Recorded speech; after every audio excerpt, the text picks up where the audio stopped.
Hey everyone, it's Norm Farrar, aka the Beard Guy here, and welcome to another Lunch with Norm, the rise of the micro brands. Lunch with Norm, lunch with Norm, lunch with Norm. First of all, thank you everybody for the peach or tomato comments. I have been able to adjust my camera and figured out the reason why, so I feel like a real human being, this not a mixture of a tomato or peach man. Anyways, let's get to today's episode. Today I got a special guest, returning guest, my business partner in my sourcing and logistics company, Honu Worldwide, Afolabi Oyerokun.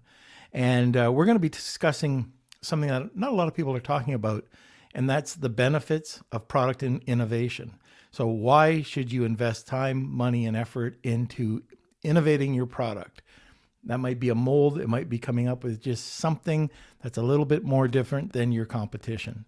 But before we do that, Mr. Kelsey.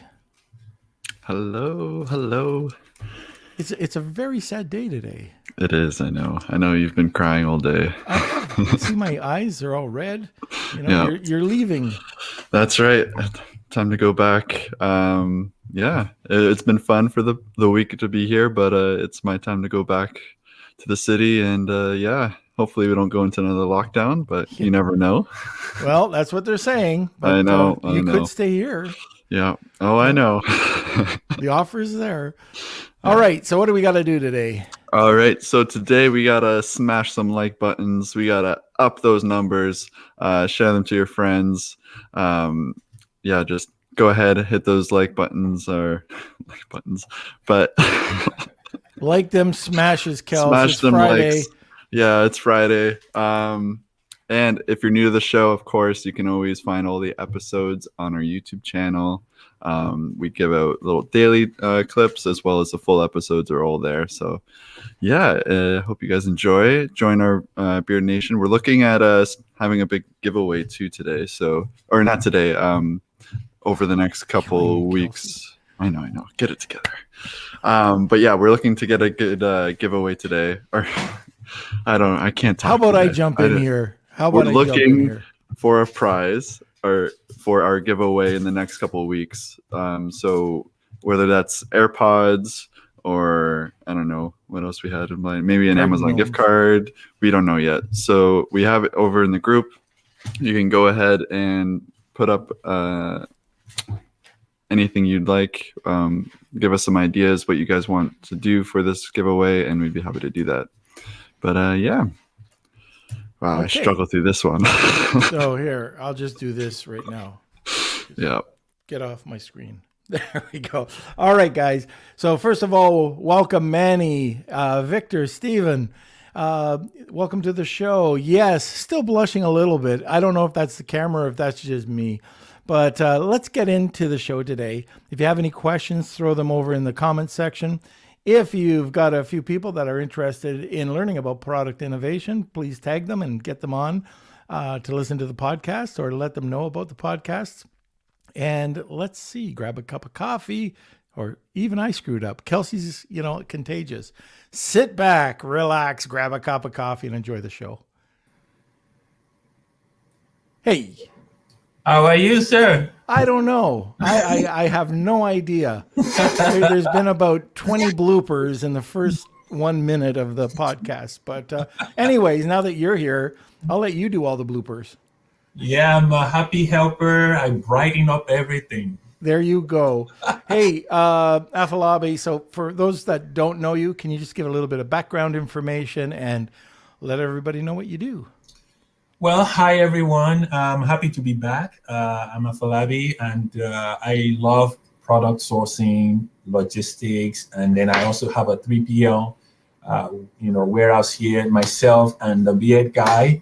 I'm fortunate to partner with Mr. Norm to do a lot of product sourcing, logistics, freight, and now we just opened a 3PL warehouse here to take care of stuff. I just enjoy finding deals, honestly, discounts, deals, and for people, for brands.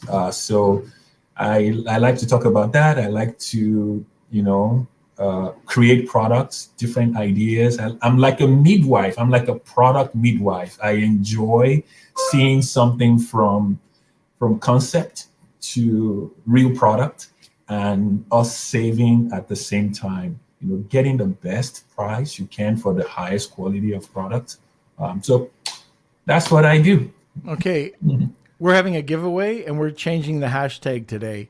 So it was gonna be hashtag I want Afolabi, but it's gonna be hashtag product midwife. That's Good. okay. Hashtag product midwife. All right, let's talk about the giveaway. I think it's gonna be great. We're talking about product innovation for the podcast. What about the giveaway today? I think it works hand in hand with what we're talking about. So today we are doing a giveaway for the tariff terminator, which is a major thing. I just got, actually, before about 30 minutes ago, I just got a message from one customer that they want to charge her a lot of money for her tariff. She's bringing something in the kids category, and recategorizing it into the right HTS code. It's supposed to be duty free, honestly, but the broker from China, gave her an HS code, which is leading her to the customs want to charge her 25% because she's using the wrong stuff. Right. So our giveaway today is our tariff terminator, which is a $200 value for the winner of, I believe it's Wheel of Kelsey. Yes, it's Wheel of Kelsey. And what's nice about that, first of all, it's a $200 value, but the second, it could be multiple thousands of dollars if you find an issue with if they're using an HS code or if their HTS code is wrong. So that's up today. We're going to be talking about product information. So innovation. You got it. So let's talk about that. First question. Oh my God, it's going to be one of those podcasts.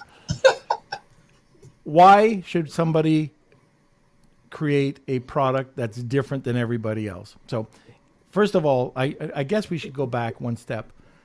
The cost of creating or doing something completely different costs more than just getting something that's just stamped on, white labeled, and sent out. Why should somebody do that? Well, you can see already that there's a lot of competition on the Amazon space now. I see many people come to me and say, I want to test the market with my product, with my Me Too product. And I'm like, well, if you test the market with your Me Too product, the lifespan of your Me Too product is very small because there's a lot of competition. 75% of every seller on Amazon now is from China. I don't have anything against China. I love the people of China. I enjoy myself in China, but the open market that we have created, that Amazon has created, the factories have wised up. So now it's the time. You can't afford to just do Me Too product. If you do Me Too product, the lifespan of your product will probably be 6 months. Some people catch up to it, and it will be raced to the bottom.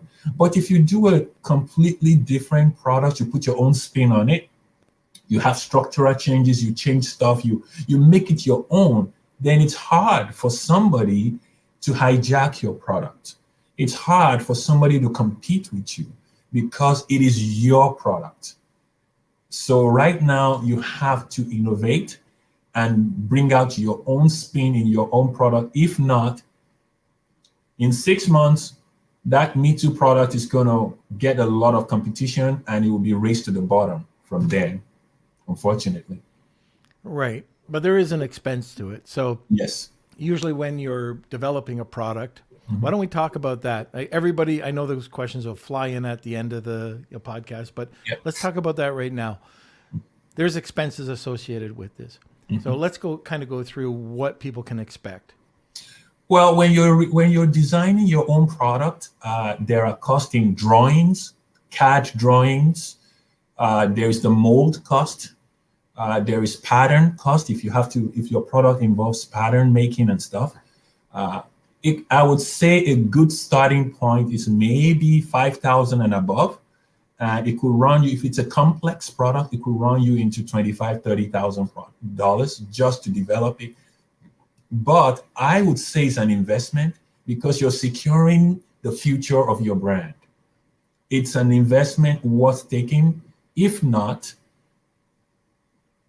you can wake up one day and your business is gone because you fail to differentiate, you fail to innovate. So I would say 5,000 and above, which will cover drawing and mold. If you have a big mold, let's say you're making this like a cell phone cover, the mold for this is probably $300, so it could be as cheap as this. But if you're making a bucket or you're making a big suitcase, I mean, the mold for that is probably $30,000, $40,000 because it's big, right? So depending on the kind of products you're making, you have to consider your mold cost. You have to consider engineering costs like drawing and spec cost. I would say it will start around $5,000 to $8,000. And that's very reasonable, very conservative. Mm-hmm. The other things that you have to consider too is if you're going to do all this and spend all this money, you might as well make sure that it's got a patent on it. Oh yeah, that's the next one. Yeah. So we're not going to get into the different types of patents. Excuse me, I got a bit of a cough today, so I'll try to mute. I got a new mic, so it's different. It's a little bit different here. So, I don't look like a peach today, but I'll be, coughing up in everybody's ears. But, when you take a look at that, these mold costs, some of our clients, I know, and I'm saying clients, Afolabi is my partner, but we've had people go to China, get the molds made in China because it's a lot cheaper, have them shipped here for their manufacturers. Yes. So, and they save a whack of cash that way as well. Yes. Because when you pay for your mold, you own it and you can take it wherever you want. And I know, Norm, you talked about it in Proforma Invoice that when you're writing your invoice or your manufacturing contract, you have to put it in there that whatever mold you pay for belongs to you. So many new sellers are trying to cut corners. They go to China, they're sourcing products, and the factory says something like this: "Oh, that's a good idea. All right, we can take care of the design for you and do the mold for you." Don't ever let the factory pay for your mold. If they do, they own it. Okay, and some people come to us as well. They say, "Oh, can you ask the factory if they have some sort of idea for me on this product?" I'm like, no.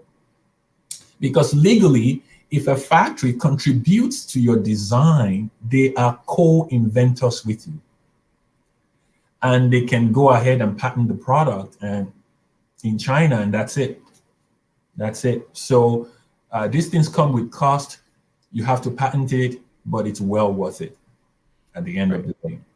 And when you're looking at different molds or something unique, one of the tricks of the trade would be to make sure that there is an identifying mark, either on the mold. It could be your company, it could be whatever it is, but it's an identifying mark showing that it's your product. Yes. And the other thing you might want to do, you just talked about that, making sure that you put that information specifically in detail on your pro forma, and never confirm this by email. I mean, you can send an email with your pro forma, but you don't want to just say, yeah, go ahead and do this. Or even when this goes into even something further, which is your product. Once you get the product development and your product production, just never do all the confirming through email. You're not protected at all with just, writing back and forth. It's the easiest way. Yeah. It's a simple way. A lot of new sellers do that. And a lot of new sellers can get messed up because there's nothing legal, nothing binding. But let's go back and talk about competing on Amazon right now against for the most part, Chinese sellers, but there's a lot of sellers that want to be bottom dwellers. So they'd rather make a dime than a dollar, move volume. Now, competing, this is probably the only way, unless it's through packaging or perceived value, but by innovation, it's a simple way to show and stand out. I'm going to just talk about this. Diane Bolster was on the other day. Okay. And if you coupled that with these tips that she came up with, she said, to make up some words. Well, if you've come up with something that's very unique, you can make up a word for it. And now, that's going to stand out. And you see this a lot in beauty products, right? Really just kind of a cool tactic, just to hold off people. So it makes you look a little bit different. The other thing is for product research, what are you doing? So you're going to get into product innovation. You're going to do a plastic shoe stretcher. Somebody comes to you and says, oh, I really like this crappy plastic shoe stretcher. What do you do? How do you do your product research? Well,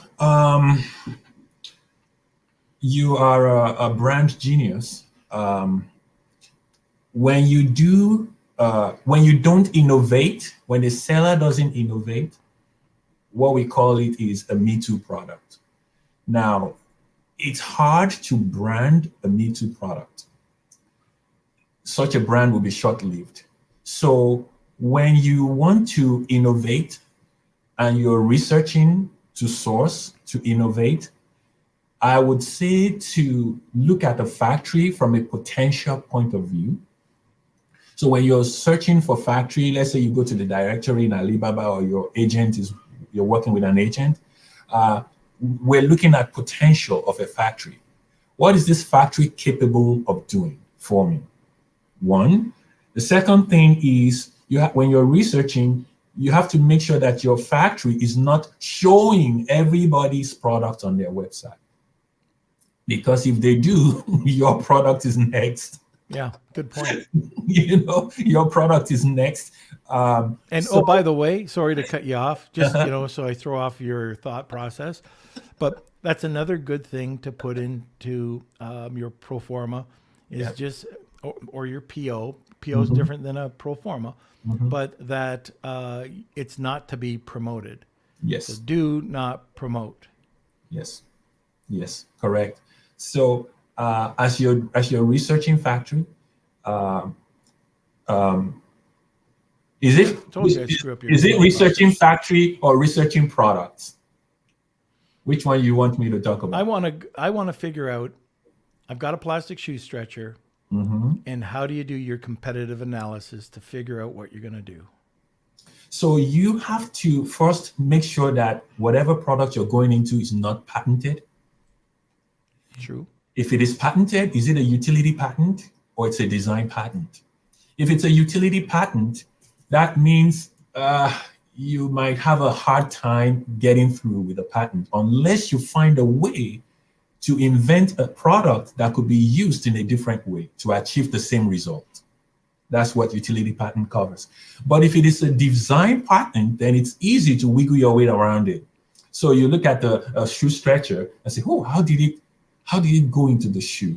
It goes from the right to the left. Okay, I can invent mine to go from the left to the right. Or I can invent mine to come from the bottom and go diagonal. So these are all the innovative ways of thinking that you have to think about when you are researching product. How can I make mine different from these guys' own? Because if you cannot come up with that, then pass on that product. Just move into something else that you can have a competitive advantage. I like this this quote. It says, "Don't go into market unless you have a tool or a weapon to fight with." That means you have to have your competitive advantage over the market before you can go into a niche or to a category or into a product. So in the same way, you want to sell a shoe stretcher or something that is already existing, find a way to look that your product is going to be completely unique. It could be the design, it will be aesthetic, or it could be the usability. So if you can find those two and be able to have a winning product, like Some guy, I just got an email this morning that some guy is giving up on his product because he just couldn't differentiate enough. I'm like, good idea. Instead of you pouring thousands of dollars into something and you know that it's not gonna last. Cut bait. That's the question. Those are the questions I asked him when I got this inquiry. I said, I see a lot of these products around. How is yours different? It's like, yeah, I'm gonna take this one from this supplier and bundle it with this one. I'm like, you're still not innovating. That's not a way to innovate. I mean, what's the structural difference or the usability difference that you're going to have in your product? It's like, well, mine is going to have a metal. No, that metal one is still available on Alibaba. Everybody would knock you off like this very fast. So make sure you have a competitive advantage, whether in design or usability, when you're doing your research. That way you can stand out and you can build a brand on something unique and proprietary, not on something anybody can knock you off real fast. Yeah, if we were to take that plastic shoe stretcher, there's a few other things that you could do too. Like one of the things is, if you're looking at it, how do you stand out in the marketplace? You might not have to go to full innovation. You might be able to do some simple things, change a material. It might be a better plastic. It might be going to wood. And I've got a great example on that plastic shoe stretcher, by the way. That was a product I was researching for somebody, told somebody not to do it. And there were 7 competitors. The best 3-star, it was 3.5-star rating. So all of them were crap. And I found a wood one for them. The one was selling $3,300 a month. Okay, $3,300 a month. The other one was selling almost $100,000 a month. There's very little competition. Now it's saturated, but very little competition at the time. And the cost was just probably about $1 more. Wow. And the guy didn't go for it. He might be listening now, but he didn't go for it. And so you can change a plastic to a wood, a metal. You could take that spring. If you're doing your competitive research and you're seeing your competitors and go to, like, this is a great example. All the best was a 3.5-star review as an average. So take a look at what people are saying. Well, the spring kept breaking. It wouldn't stretch. It didn't have a proper locking mechanism. Right. Get a better spring. Get a better locking mechanism. That might be something that you'd have to go and get designed. Yes. There's a lot of things you can do that are very inexpensive. It could be color. Something that simple. And then the added touch would be the perceived value. Yeah. Does it look, how do you make a plastic shoe stretcher, prestigious? But maybe, you have one that's metal that looks so much better, or that wood one. Those wood ones were selling $100,000 a month, not 3, And anyways, that's something that you can look at. The other thing that I look at for innovation, if I'm putting together that plastic shoe stretcher, I look at the frequently bought together. Are there any other items that you could combine, not as separate items, not as a bundle, but can you combine the best of 2 products to get that? And you know who's excellent at this? Kevin King. Wow. So Kevin did, he's talked about this publicly. He's got this phone charger that he developed, and it blew the doors off of anything on the market. But he took time. It cost money. He had it done. He had it developed, and he dominated the market because it was so unique. Yep. But it cost the money. I think it ended up costing him about $30,000. But what he made off of that was just a killing. So, anyways, that's my 2 cents. Like, after going and taking a look, at what maybe material changes you could make, look at the reviews.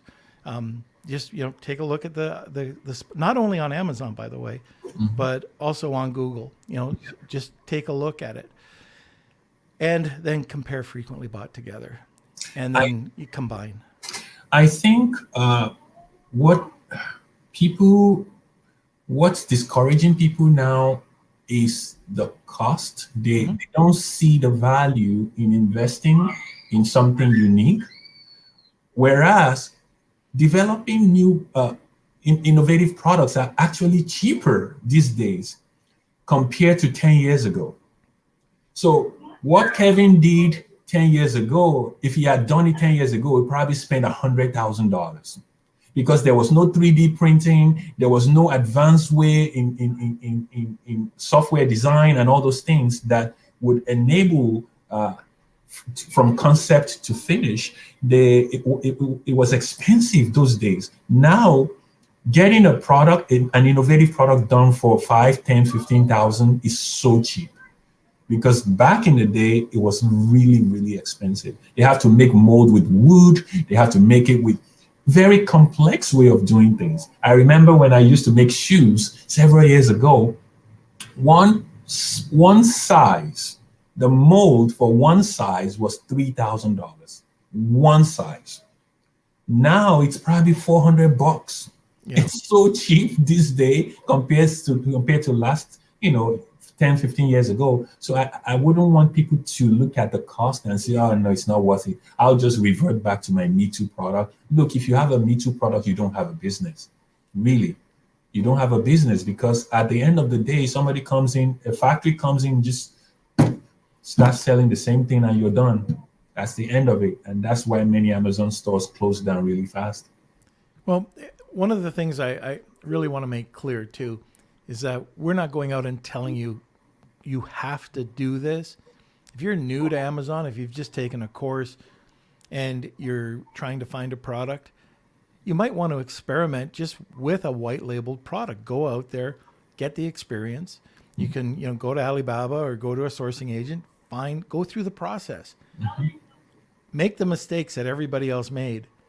And then at least get the feel for what you're doing, and then take the jump. What you don't want to do is make all your learning mistakes on something you just paid for the molds, a patent. There's going to be things that might come up. Maybe somebody's going like we were just. Maybe we were just talking about the Chinese manufacturer kind of scooping it out from underneath you. You don't know that, and you spent all this time and money. So I like calling it the Amazon tax. Get to know your product, and you don't have to do this. This is an edge if you want to, beat out your market. But it's competitive analysis and research, keyword research, and then you make the decision. And it's the biggest point, probably the biggest takeaway is you have to have the proper capital. If you do not have the proper capitalization, don't do it. Don't put your last dollar into this. I know some people think it's an Amazon gold rush. No, you learn the business, you learn the business model, and then you can expand. And I want to make that clear that we're not telling everybody to go out for your first product and do product innovation. Now, just before we get into anything else, I wanted to make sure that anybody that's listening, if you, we've got a really great giveaway today. It's what is it? Hashtag product. Wife. What's that? Oh, product midwife. That's right. So just put in hashtag product midwife, and it's for a free tariff buddy, which is Afolabi is going to do a deep dive, make sure that your HTS code is the best possible one, most optimized for your listing. And this $200 could literally, we just saved a client about $15,000 just by changing the tariff. So, or the HTS code.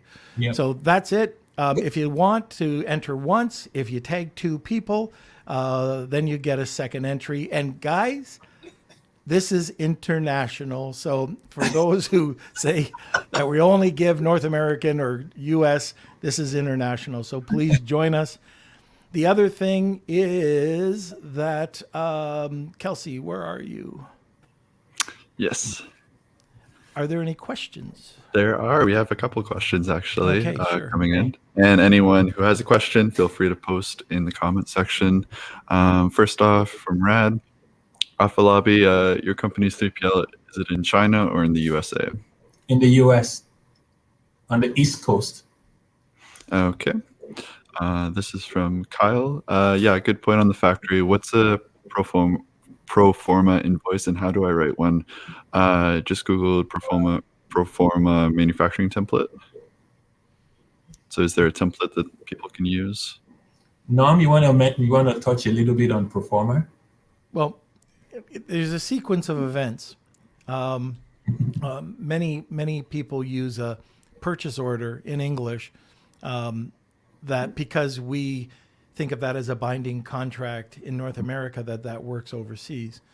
So there is from email to a purchase request or PO to a pro forma to a commercial invoice.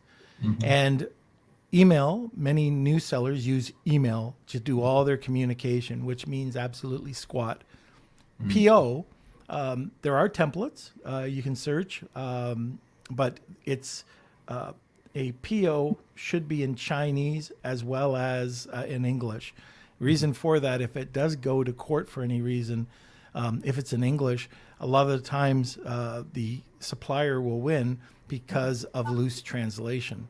So you just want to make sure that that's your next cover off, if you're doing it that way. But the final one, the one that really counts, is pro forma, and your on your purchase order, you put as much detail as possible or to send it over to them. They'll come back, they'll take that information and put it onto a pro forma. On a pro forma, you'll also see a seal. And you'll take a look at that, you'll look through it, and you want to make sure that it has critical information on it, as much detail. So you want to, have, of course, the dates, the quantities, the pricing, who's responsible for, inspection. What happens if it doesn't make inspection? What happens if, let's say you settle on a 1% return rate or 2% return rate? Who's responsible for that? Do you get credits back?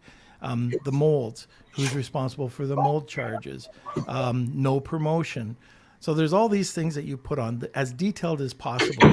I mean, you could do overkill on this. Just put as much information to protect your product as possible. If there's Pantone colors, or if it's a print, CMYK. So if you're doing a print on a box, you want to make sure that that's correct. So there's no way that the supplier can mess you up. And one of the biggest things is making sure that the inspection, not the inspection, but the product sample is signed off, and that they're going by the original product sample. And so once that's signed off, that's so important to put. Now, that's a legal and binding contract because you've got the stamp. You'll see a red stamp. Next step to this is actually your commercial invoice. But pro forma, as long as you look out, if you see it's very generic, just write back and say, would you put these revisions in? Hopefully that explains it all. Yep.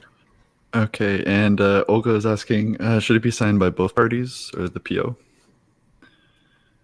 No, the PO. PI, you mean? What's that?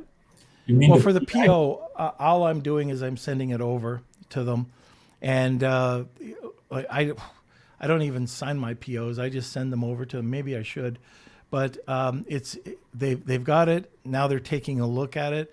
It's all they're doing with a PO is saying, okay, now this is an intention to do work.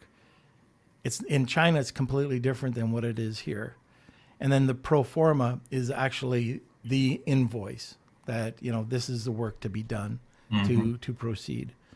They must sign that one, the pro forma. That one is signed. That must be signed with their seal. Yeah. Yeah.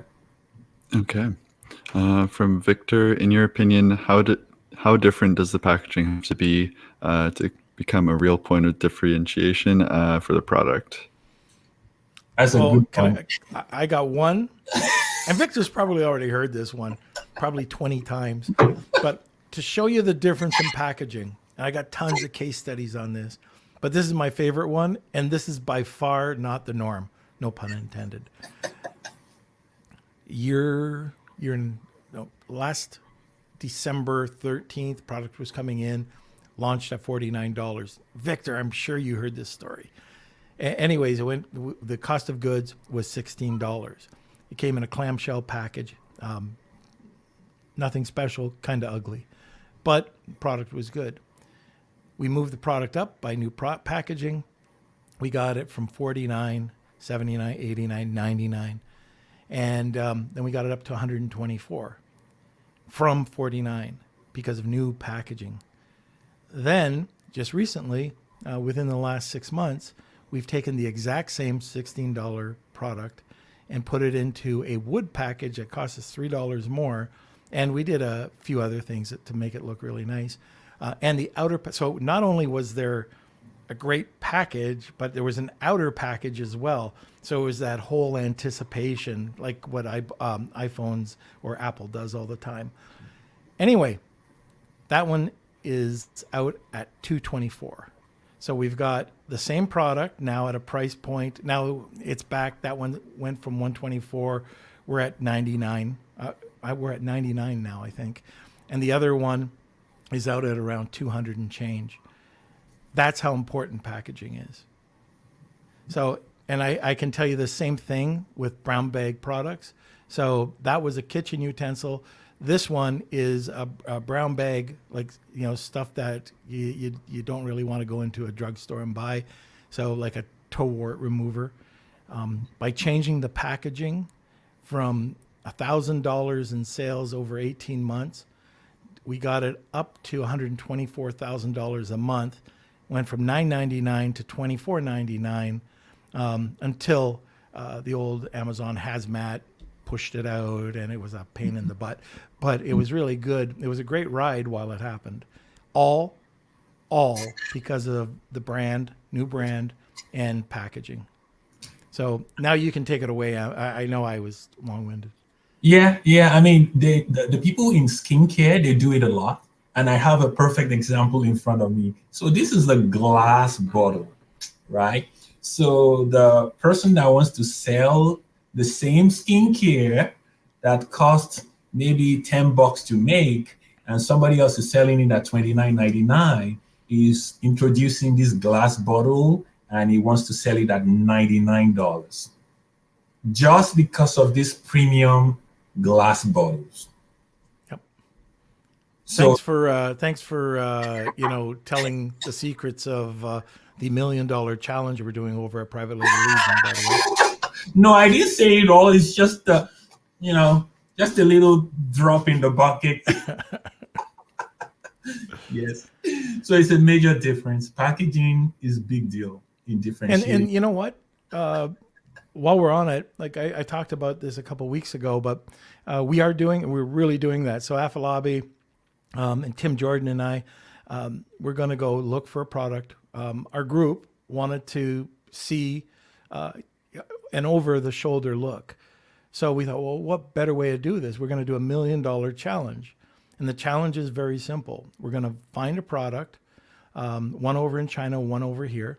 The one in China is going to it's over the shoulder with packaging and show how we can compete with the Chinese at a much higher perceived value.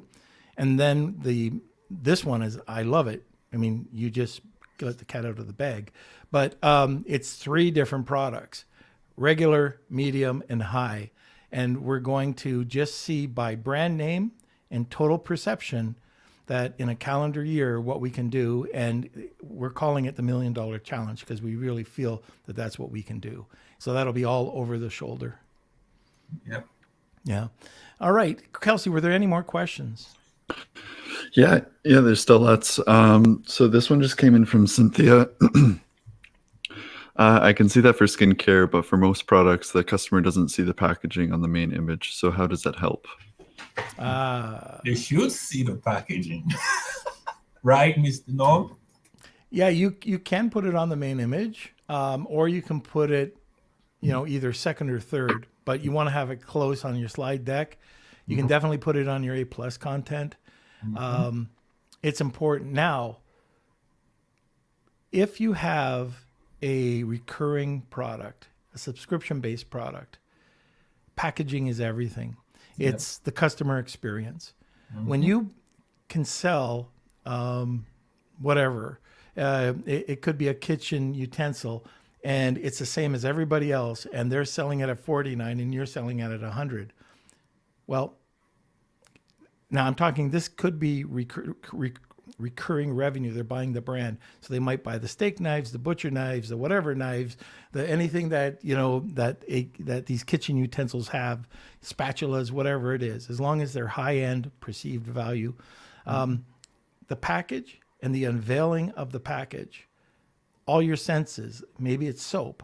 If you unveil, if you take it out of the package and you have a different way of opening up that box than everybody else, if there's a welcome message that's imprinted on the inside cover, like most people use a tuck box where they just take it from the top and they shake it out.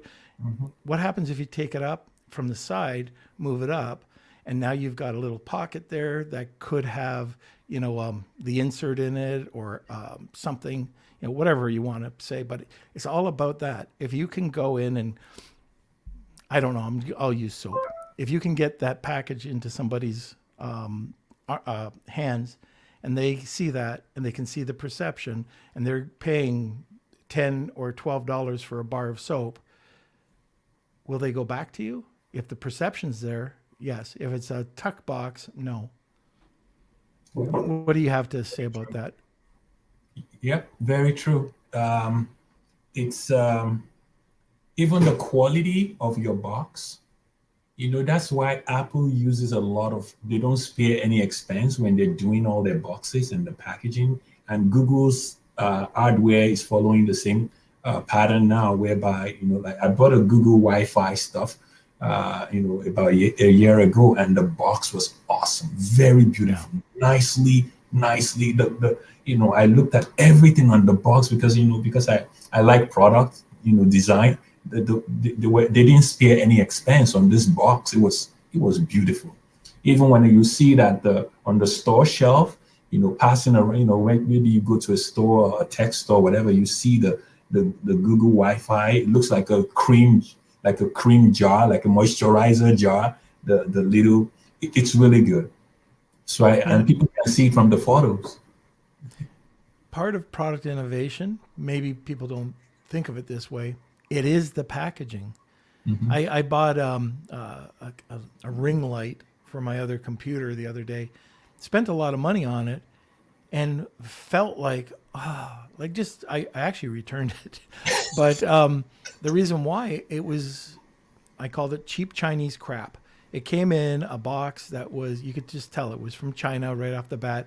It was plastic. The perception of it was horrible. I just didn't like it.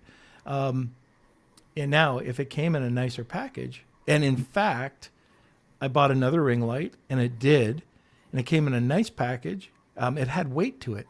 The stand, that's why it was heavier. Maybe the ring light itself was the same weight, but it was the stand that gave it weight. It wasn't, and I don't think it would have cost that much more for the stand. Or like for a ring light, for example, I used to make grandfather clocks. Well, perception is in the weights. The weights are just lead.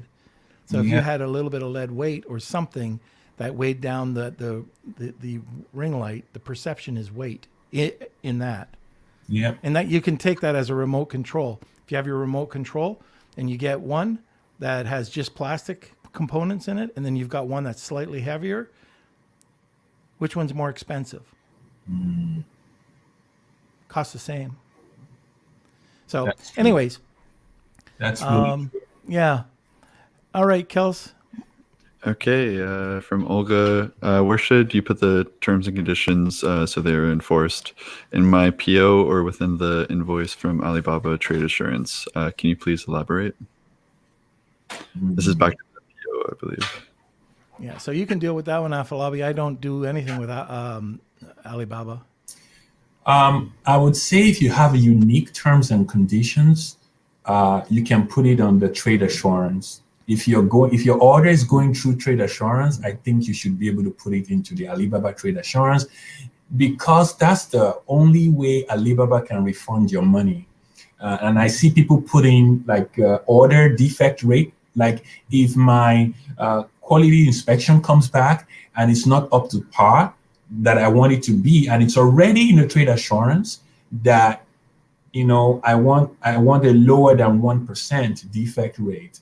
If you can put it in that trade assurance, because you're doing a trade assurance order, I think it's better because Alibaba will pay you the money. If you don't put it in the Alibaba trade assurance, then who pays you back your money?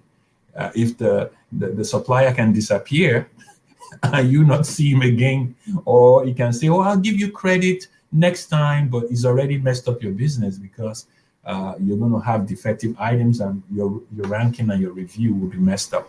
So I'll put it in the trade assurance. Okay, this is from Jason. What is generally the best process to get a mold made to avoid intellectual theft? 1, have it designed by a company that is not making the mold. Then 2, have the company in China or wherever make the mold.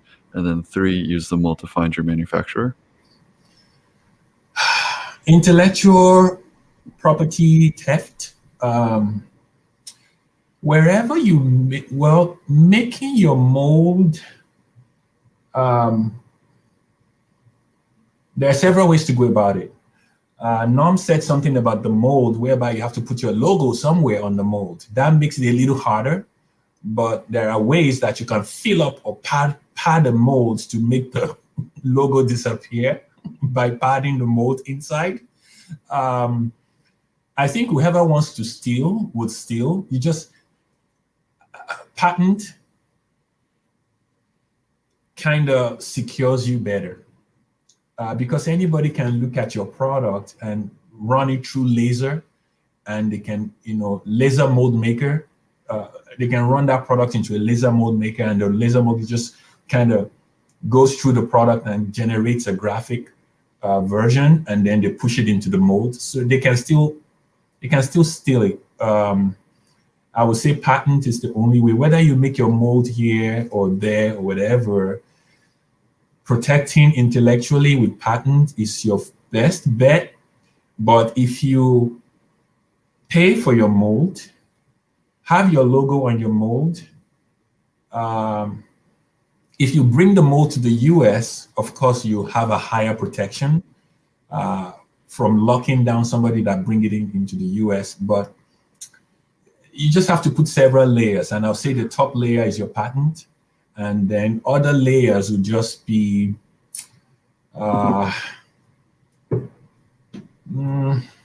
it's cheaper to make your mold in China for sure than making it in the US, and you can bring it from China into the US. It will just slow down the speed of the theft. I hate to say that. It will slow it down if you don't have a patent. If you don't have a patent, you don't have a trademark, you don't have a copyright, it will just slow it down. But if you have the patent, that's your number one best protection. And then the number 2 is to have your logo on the mold. No matter where you make the mold, just make sure you have some big sign or somewhere on that mold engraved that it is your mold, your company, and it doesn't even have to be that big. It could just be an identifying marker. Yeah, yeah. And Jason, you were talking about one of your points, having it done outside, having the mold done and then shipping it over to your manufacturer. Yeah, you can definitely do that. If the manufacturer, this is just my opinion, if the manufacturer is a specialist in that type of molding, if he wanted to knock it off when it comes in, like Afolabi was saying, he can. It is just another layer that you can put there, but if they do want to knock it off, they will. You just have to have some trust. You have to, like I said, put it in the Proforma. And anyways, I think that's enough said on that one. And I don't know if you have anything more to say. No, that's it. They will knock it off no matter what. Just protect yourself with patent and trademark and copyrights. And do they get the patent before the molds or after?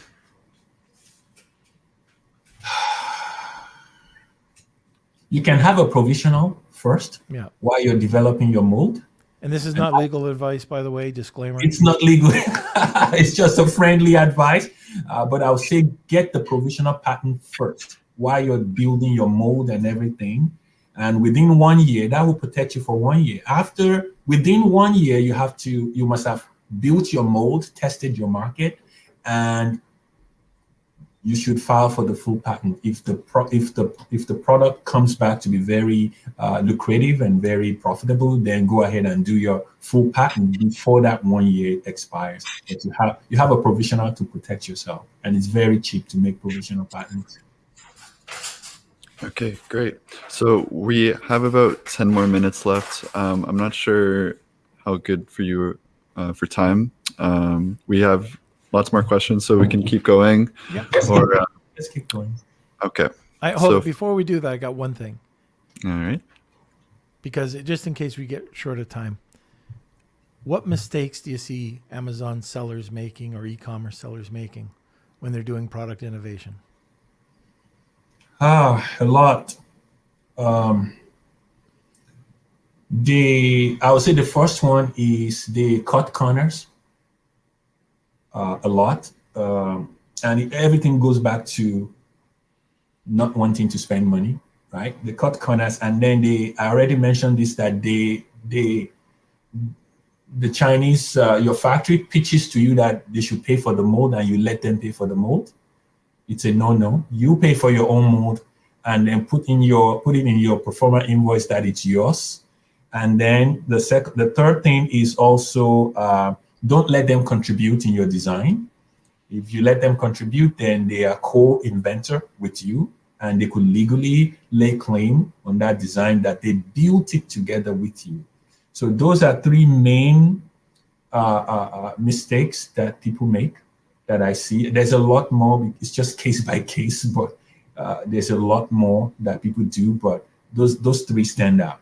Okay. Okay, so yeah, Afolabi, just let us know if you have to get going or anytime, but we'll just keep going through. I'm good. Let's answer the questions. Yeah. All right, so from Rad, the majority of our product is for outdoor camping use. Our competitors use plug-in or AAA batteries. We modified our product by charging through solar. Now our product is listed in a different index on Amazon. How can we change it? Oh, Mr. Nom, that's you. Rad, I'd have to know a little bit more about it, but if there's a category change, the first thing, I'd see if I could change it. You might want to see if you could change it with a flat file. If that's not working, you might want to just, we've had this happen a lot, actually recently, and Vandana, some people here know Vandana, she's contacted Amazon and fought with Amazon to recategorize it. So if you're in a category that's going to hurt your product listing, then just get a hold of customer service, create a case, try to talk to them. If you do get a chance to have a phone call with them, or if the email comes back and it just doesn't make sense, redo it. If you do have a chance to talk to them and they're humming and hawing, and you know that they're looking at their computer screen for an response, just tell them that the doorbell's ringing. Don't be rude. No screaming, no yelling, and then call back.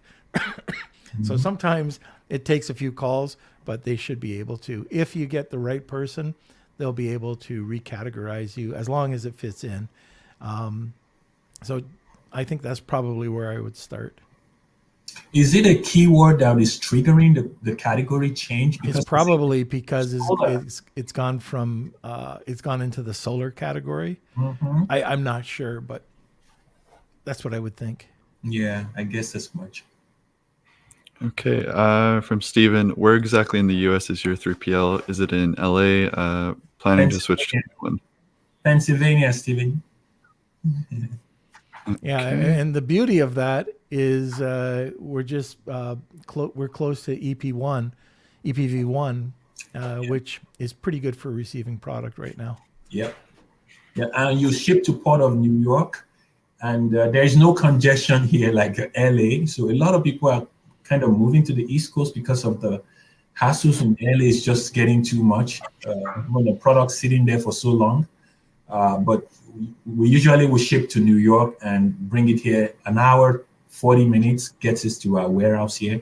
And like Norm said, we're close to AVP1, which people say it's still the best fulfillment center in terms of efficiency in the US. And I can attest to it a little bit because things go in really fast here. We don't have all the crazy stuff going on. Right. Okay. From Mark, since we're going down the packaging rabbit trail, I have a product that is targeted towards eco-friendly or zero-waste avatar. No competitors have green or sustainable packaging. What are your thoughts on this type of packaging and perceived value or return? If you can create, is Mom microwaving? I can hear her. She's making lunch for Norm. Oh my gosh. So anyways, Mark, yeah, if you can do some really great packaging, minimal packaging, people love that. It depends on your niche. But again, if you're packaging something and it's in unbleached, or if it's a craft type product, or if you're showing that you are trying to be green, make sure, by the way, when you're doing that, that you put that, recyclable or logo onto your packaging. And Amazon's got this new packaging program out there, not frustration-free packaging, but it's a packaging program. Oh gosh, I forget the name of it, but it condensed packaging. Anyways, they have something for green packaging, and then you can also label your package. You'll see like underneath a digital coupon, you'll see something that'll say green compliant or something like that. I'll get that information and put it into the show notes.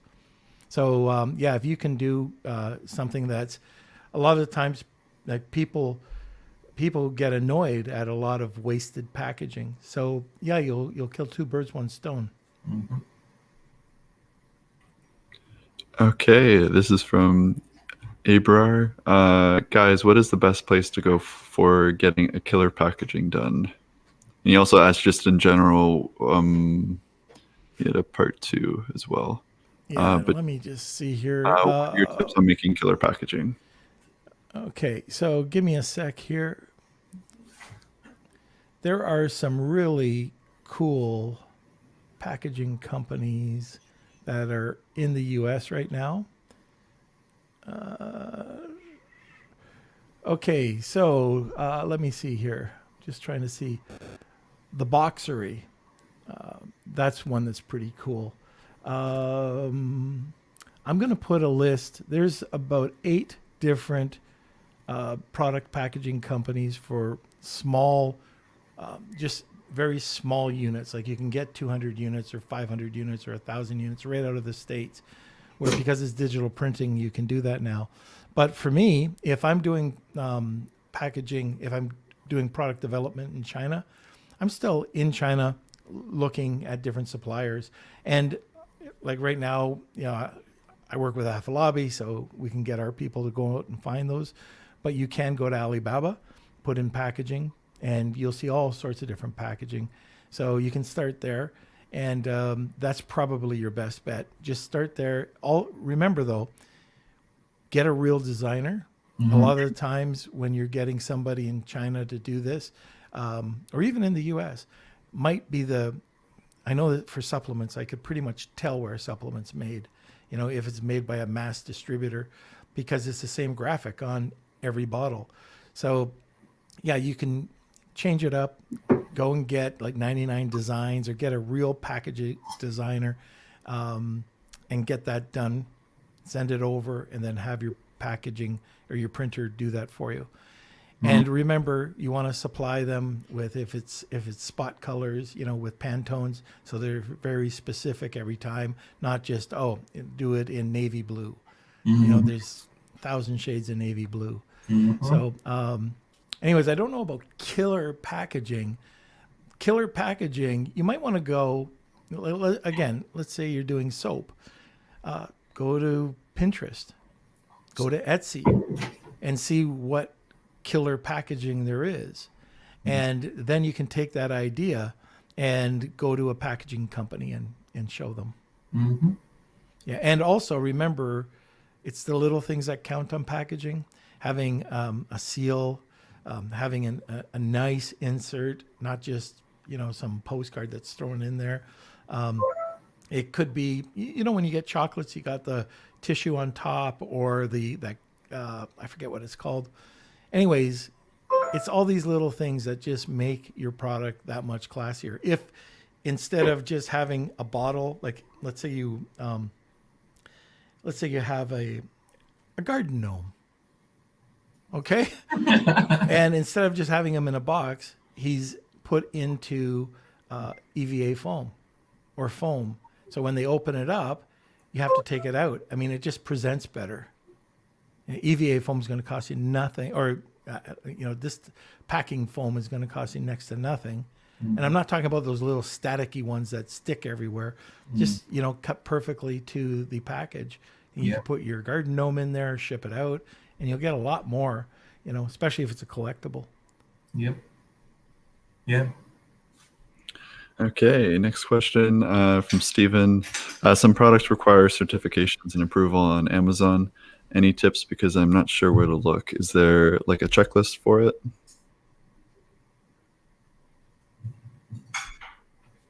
Afolabi? Yeah, there are places on Amazon. It's just buried in Amazon all over, which is crazy.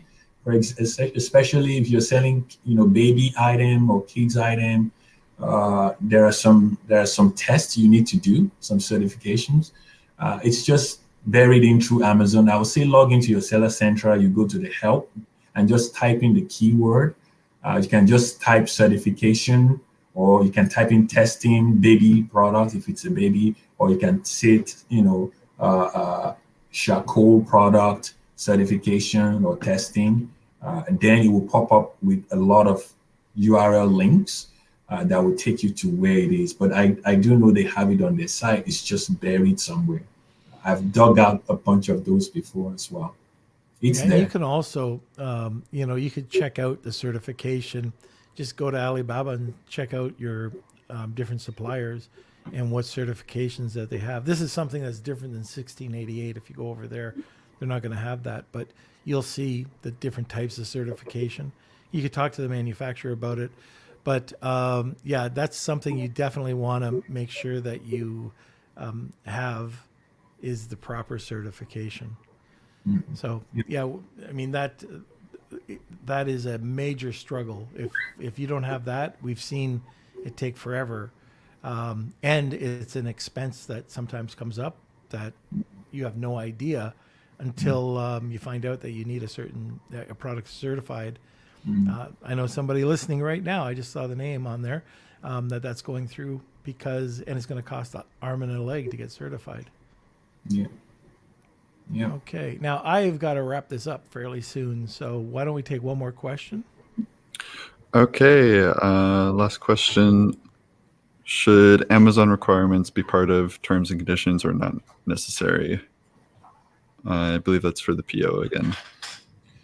I would say Amazon requirements should be part of your design process and your product research process, because if you are selling a product that is over 25 inches long or whatever, or your carton size is over 25 inches on one of the sides, you're going to get surcharged by Amazon. And that's not the supplier's fault.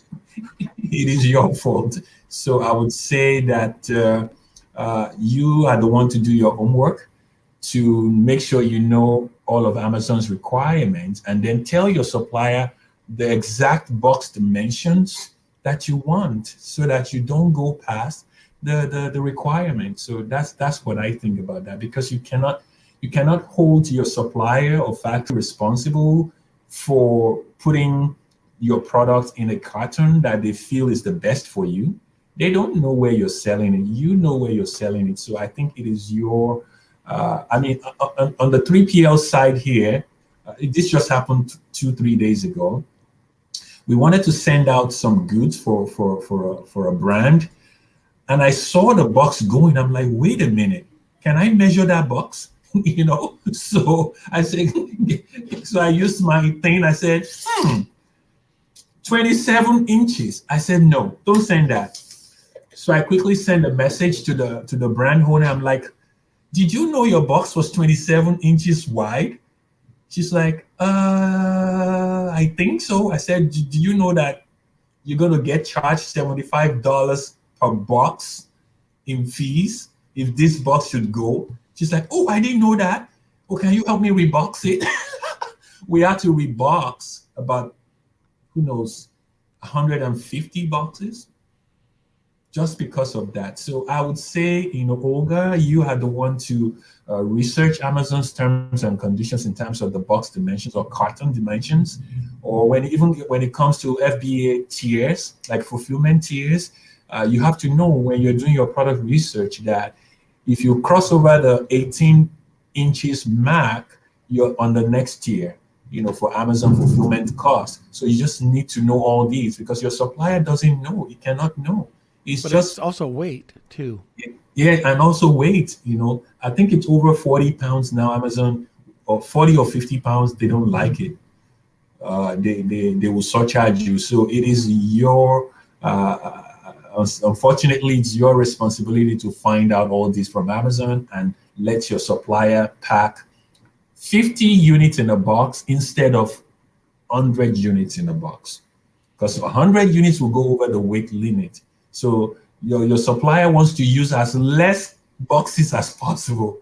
So you have to tell them, please, I want only 50 units because on Amazon, I cannot go over 20 kilos in weight or 15 kilos in weight. And they will stick to whatever you tell them to do.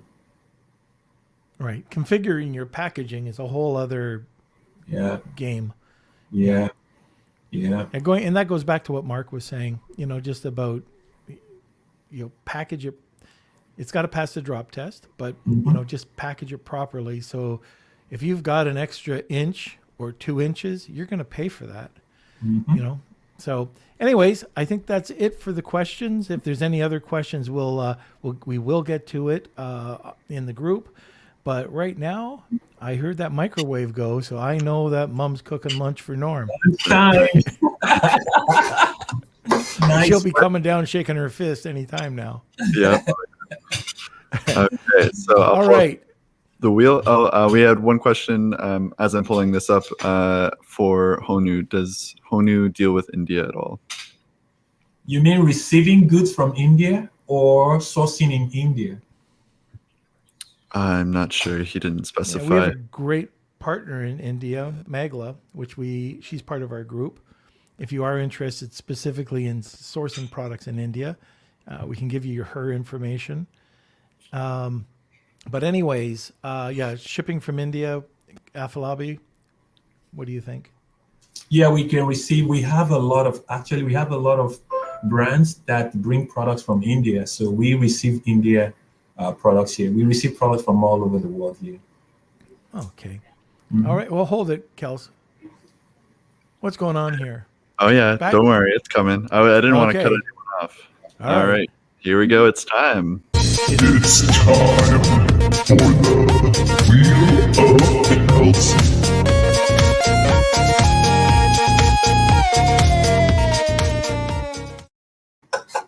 All right. But here we go. So for the Tariff Terminator, here we go. 3, 2, 1.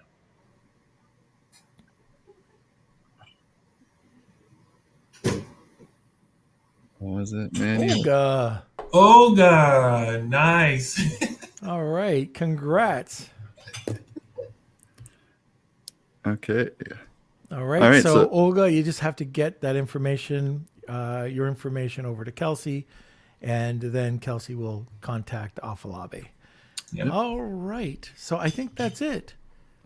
It's time for lunch. Lunchtime. All right, Afolabi. Thank you for Hi. being on the show. Thanks for all the information you got today. Have a good weekend, sir. You too, sir. Bye, Kelsey. Bye, Afolabi. All right. All right, guys, thanks for joining us today on the podcast. I hope you enjoyed the information and learned a few things about product information and the importance of doing something a little bit different. Today, Kelsey, what do we have? What are you going to remind people to do? All right. If you haven't yet done it, please smash those like buttons. Share this video out to your friends. We appreciate it. Have a great weekend, everyone. Too. We are also looking for a prize, a big giveaway for our contest. That's going to be starting probably in the next couple of weeks or two, maybe next week, maybe the week after. So last time we did AirPod Pros. So this time we can do the same thing, do something different, anywhere from like $200, even $400, anywhere. We want the contest to be good. So if there's anything in particular that you guys want at all, put your suggestion over into the Amazon Facebook group, our Lunch with Norm, Amazon FBA, and e-commerce collective. And we've got a poll going. And yeah, put in your favorite thing. What do you want? And we'll see if we can do it. But I said that we should have a drawing for somebody to go to Afolabi's house to have lunch, but wasn't received that well. Afolabi was, nope, don't do it. All right. So join us every Monday, Wednesday, Friday at noon Eastern Standard Time. Guys, thank you for joining us. We couldn't have this community without you. It's incredible the way that the community is growing, the engagement that we're receiving. So yeah, just wanted to thank everybody for joining us today, and enjoy the rest of your day. Have a great weekend. Lunch with Norm.